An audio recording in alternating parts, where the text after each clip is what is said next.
When is a translation not a translation? On today's video, I want to discuss something that's been termed a Buddhist literary scandal. I'm Doug Smith of the Online Dharma Institute, that's onlinedharma.org. If you're new to this channel and interested in living a wiser and a kinder and a calmer life, consider subscribing to the channel and click the bell down below if you want to receive notifications when I come out with new videos. So, a Buddhist literary scandal. Well, recently I was contacted by a good friend of mine, a mentor of mine in a way, a man named Bodhipaksa, who's very skilled at understanding early Buddhism, and also a very skilled meditation teacher. He runs the website Fake Buddha Quotes and has a book by the same name, Fake Buddha Quotes. Highly recommend his material. If you don't know it, I'll leave a link to everything down in the show notes. He contacted me about this scandal, which is something that I had been aware of, but only on the periphery. Basically, what it is a purported translation of something called the Therigatha, a purported translation that came out recently. That is to say, this book came out last year to very glowing reviews. It had a very high-profile release. Reviews by many of the top people in Buddhism, top teachers in Buddhism. It's a book by a man named Matti Weingast, who I believe used to edit the Insight Journal, which is a journal published by the Barry Center for Buddhist Studies. So Matti Weingast has a very deep knowledge and understanding of the early Dharma, the Dharma in general, I should say, is a very diligent and well-practiced person. So all appearances are that this is going to be a very, very interesting new translation of this text. And indeed, moreover, people who've read the book have responded to it in general very positively. There's lots and lots of positive reviews of the book over on Amazon. And many people have claimed that these translations are good translations. And that's what we're going to delve into today. Now, to be fair, Matti Weingast says in a sort of a note at the beginning of the book that these are not literal translations. However, the question is, that we'll delve into a bit, is whether they are translations at all. Now, to be fair, there are 73 poems in this collection, and a handful of them can be classified as free translations, a small handful. However, most of them, as we'll discuss, are not. And this has been one of the problems that people have seen more recently with this book, and what has made this something of a scandal. Now, so in today's video, what I want to do first is to discuss the issues, what makes this something of a scandal, why this is important. Then I want to look at one fairly representative example poem from the book. Obviously, I can't go through all of them. In any event, they're copyrighted, so I wouldn't be able to. It would take too long. But I want to go through one in detail. And then after that, we want to look at what we might think of all this hullabaloo that's come up over this book, and look also at some potential nuances that I think we want to keep in mind. To begin with, we should look at the question as to why this is important, why it has become something of a scandal. The reason it's important is that this collection, called the Therigatha, is a collection of, I believe, 73 poems by 73 women in the early Sangha. These are the 73, we might say, of the first enlightened Buddhist women. These are enlightened monastics, female monastics, what we would call bhikkhunis. Bhikkhuni is the Pali word for female monastic. And as such, it has been termed the earliest collection of women's literature in the world. So it has a very important place, really, in world literature, not to mention Buddhist literature.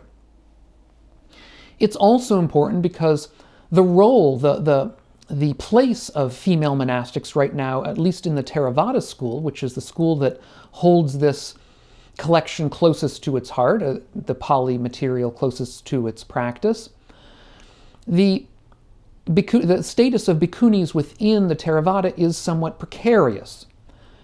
For a while, the bhikkhuni order had died out in the Theravada. There were no bhikkhunis.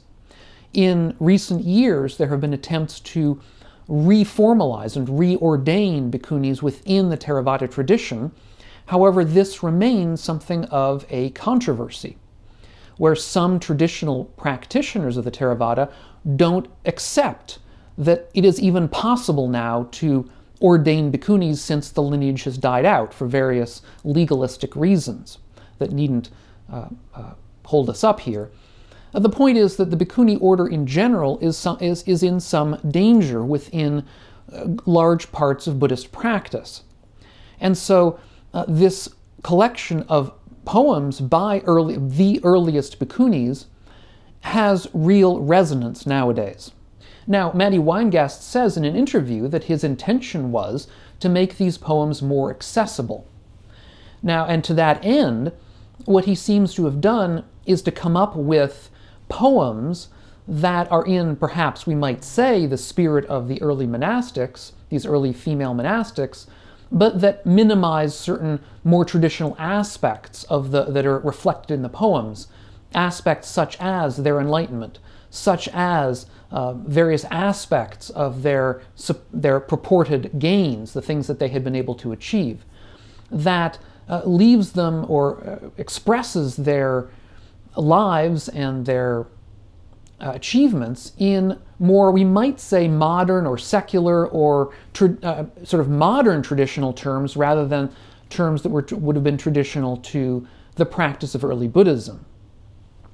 It has been said, Maddie Weingast has said, that in order to compose these poems, he basically looked at various translations of them and sat with those translations redoing poems over and over again until he got to a form that he liked. And some people have talked about the way that, in a certain sense, Maddie Weingast is sort of channeling these ancient women in his own voice. But I think the only way to really express the issue here is to look at one poem in some depth. So let's turn to that right now. So what I want to do here is to look at three different versions of this same poem in the Therigatha. It's a poem called Buddha Kapilani, which is the name of the monastic, the bhikkhuni who composed it.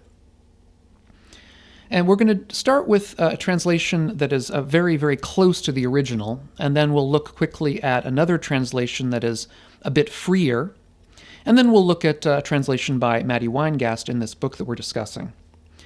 So to begin with, Buddha Kapilani starts by mentioning her husband, her ex-husband, Kassapa. Now, Kassapa is well known in the early Sangha. He basically became something of the leader of the Sangha after the Buddha died. He sort of took control to an extent. He was known for being very, very diligent in his practice. And he is the ex-husband of Buddha Kapilani. And so she begins her poem by lauding him.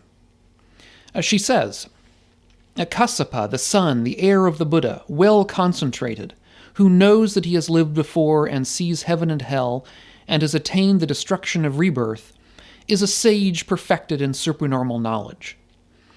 Because of these three knowledges, he is a Brahmin with triple knowledge.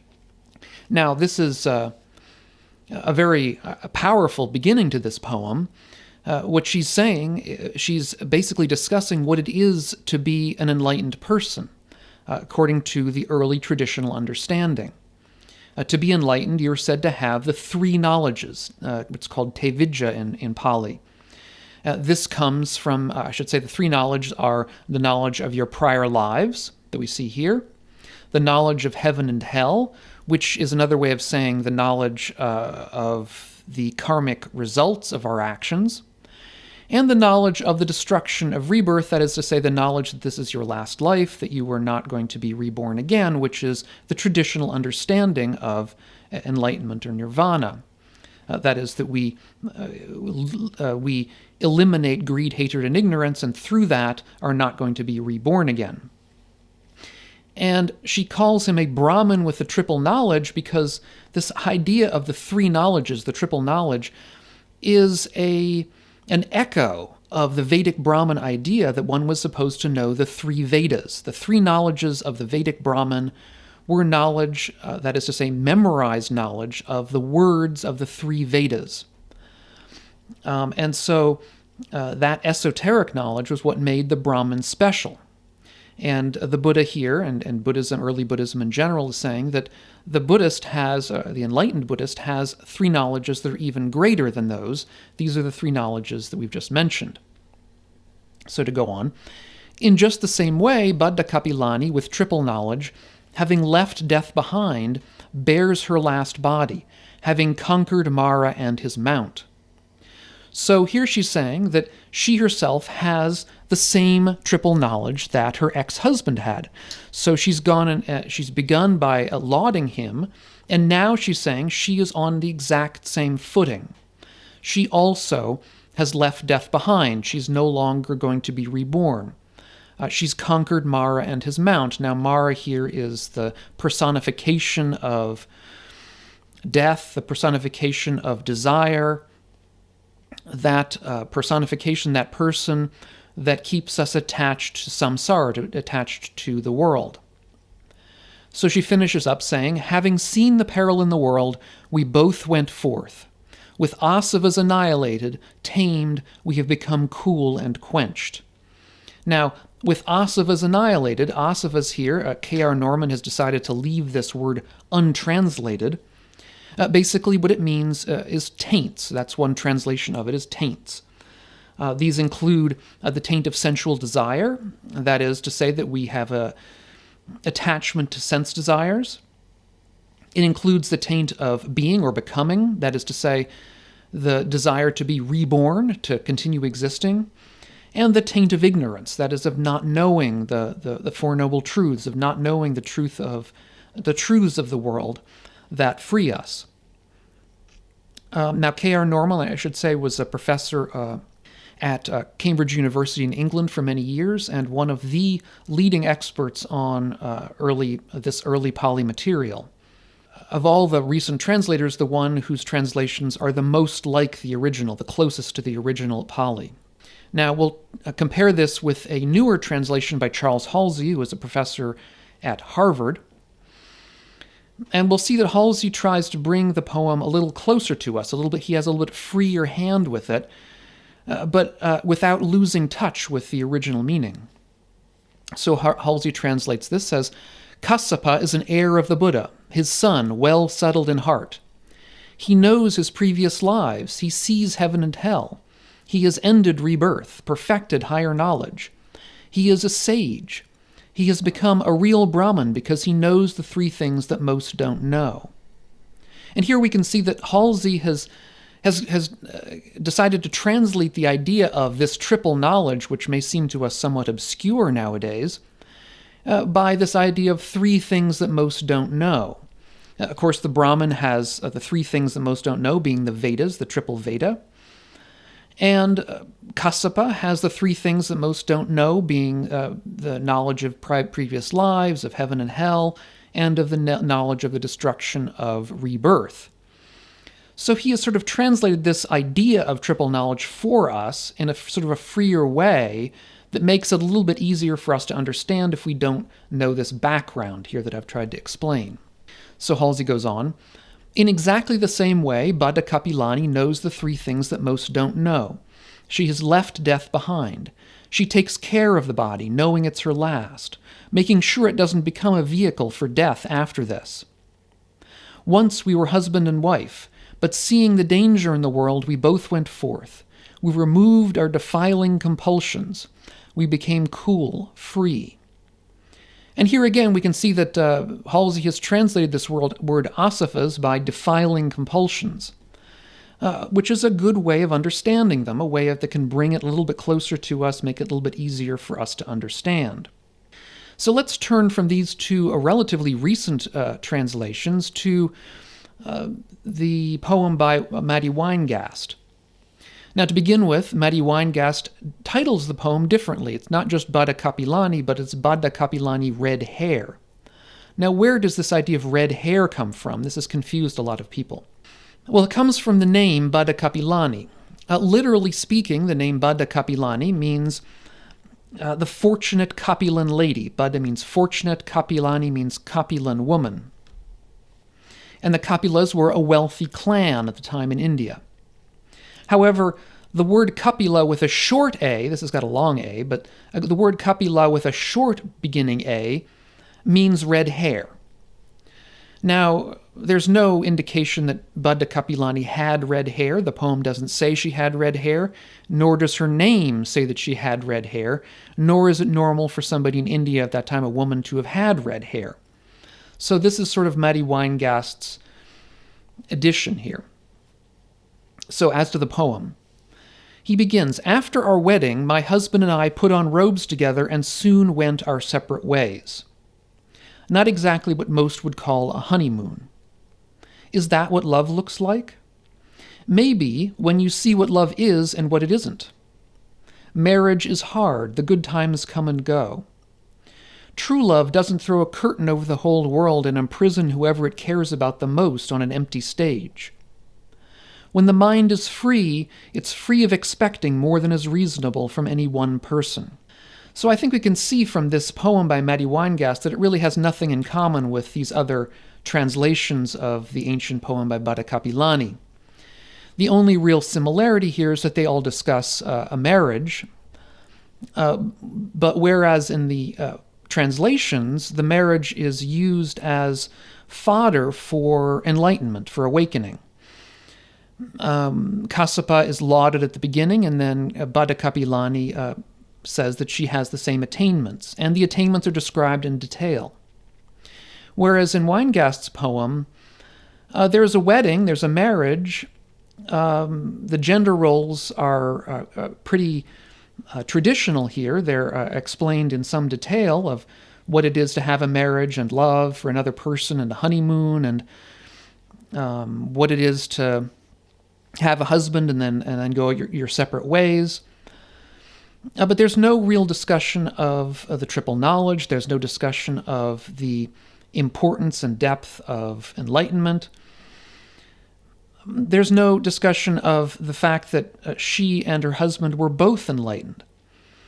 And so there's a lot lost here. In fact, really the original poem itself seems to have been lost, and it has been replaced by another poem, which is perhaps, for many of us, very relatable, more relatable than these other translations might be.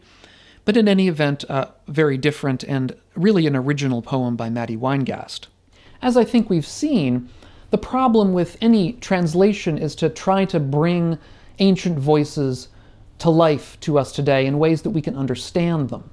And there are, of course, many different approaches that we can take. We can take a very literal approach, as Norman has done. We can take a freer approach that is perhaps easier for many of us to understand and digest, as Charles Halsey has done. However, the question is whether Weingast's approach actually does capture something we could call a translation, or whether it's simply a new poem that substitutes the words and language of these ancient women for the words and language of a 21st century man, a lay person who is interested in more lay kinds of interests, less interested in questions, more literal questions of the ancient belief and practice. Now, third, I want to turn to what we might want to think about all of this and some potential nuances. One nuance is that Matti Weingast did compose these poems, at least part of the composition of these poems was done, it is said, at a women's monastery, a Buddhist women's monastery called the Alokavihara monastery, and that he worked quite closely with at least one bhikkhuni, one female monastic, and I believe others as well. And of course, the book itself has a foreword by this bhikkhuni who helped him, or at least to an extent, with these poems. And clearly also many people, many women, even women monastics, have found these poems to be deeply inspirational.